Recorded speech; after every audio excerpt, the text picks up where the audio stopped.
Hi അസ്സലാമു അലൈക്കും. Welcome back to our channel.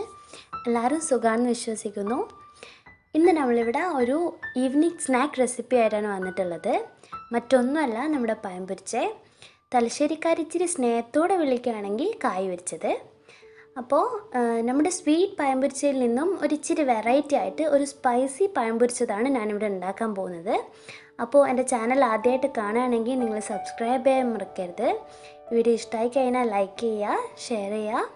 അപ്പം നമ്മുടെ സ്പൈസി ആയിട്ടുള്ള പഴം പൊരിച്ച എങ്ങനെ ഉണ്ടാക്കാൻ നോക്കാം. വളരെ ടേസ്റ്റി ആയിട്ടുള്ള പഴം പൊരിച്ചതാണ്. നമുക്ക് വീഡിയോയിലോട്ട് കിടക്കാം. അപ്പോൾ നമുക്ക് റെസിപ്പിയിലേക്ക് കിടക്കാം. അതിനായിട്ട് ഞാനിവിടെ 2 പഴം നീളത്തിൽ കനം കുറഞ്ഞ് മുറിച്ച് വെച്ചിട്ടുണ്ട്. ഇതിന് വേണ്ട മറ്റ് ഇൻഗ്രീഡിയൻസ് എന്തൊക്കെയാണെന്ന് നോക്കാം. മുളക് പൊടി, അരിപ്പൊടി, പിന്നെ മൈദപ്പൊടി, ആവശ്യത്തിന് ഉപ്പ്. ഇത്ര ഇൻഗ്രീഡിയൻസ് മാത്രമേ നമുക്കിതിന് വേണ്ടി ആവശ്യമുള്ളൂ. പിന്നെ കുറച്ച് കറിവേപ്പിലയും കൂടി വേണം.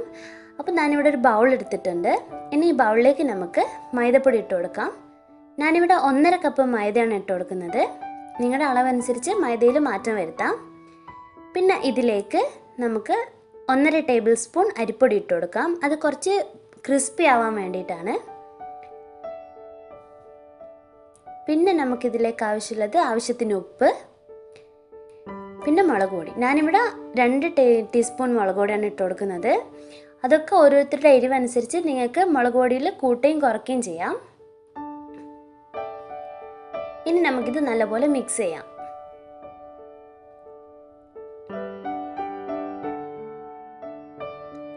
ഇനി ഇതിലേക്ക് ആവശ്യത്തിന് വെള്ളം ചേർത്ത് നല്ലൊരു ബാറ്ററാക്കി എടുക്കാം. അപ്പോൾ നമ്മുടെ ബാറ്റർ ഇവിടെ റെഡി ആയിട്ടുണ്ട്. ഇനി ഇതിലേക്ക് നമുക്ക് കുറച്ച് കറിവേപ്പില കൂടി ഇട്ട് കൊടുക്കാം. കറിവേപ്പില ആഡ് ചെയ്തതിനാൽ അതിന് നല്ലൊരു ഫ്ലേവർ അതിലുണ്ടാവും. ഇനി നല്ലപോലെ മിക്സ് ചെയ്യാം. അപ്പോൾ നമ്മുടെ ബാറ്റർ ഇവിടെ റെഡി ആയിട്ടുണ്ട്. ഇനി അടുത്ത പ്രോസസ്സ് എന്ന് വെച്ച് കഴിഞ്ഞാൽ നമ്മുടെ പഴം ഇതിൽ മുക്കിയിട്ട് നമുക്ക് ഫ്രൈ ചെയ്തെടുക്കലാണ്. നമ്മുടെ കൺസിസ്റ്റൻസി എന്ന് വെച്ചാൽ അധികം തിക്കാവരുത്, എന്നാൽ ഒട്ടും ലൂസായി പോകാനും പാടില്ല. അപ്പം ഞാനിവിടെ ഒരു ഫ്രൈ പാൻ വെച്ചിട്ടുണ്ട്. നമുക്കിനി ഇത് പൊരിച്ചെടുക്കണം. അപ്പോൾ നമ്മുടെ പാൻ ചൂടായിട്ടുണ്ട്. ഇനി ഇതിലേക്ക് ഓയിൽ ഒഴിച്ചു കൊടുക്കാം.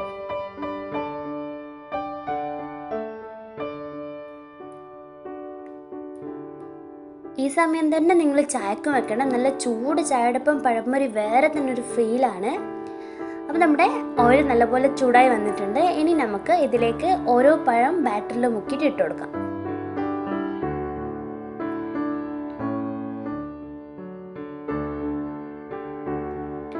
ഇതുപോലെ നമ്മുടെ എല്ലാ പഴവും ബാറ്ററിൽ മുക്കി പൊരിച്ചെടുക്കാം.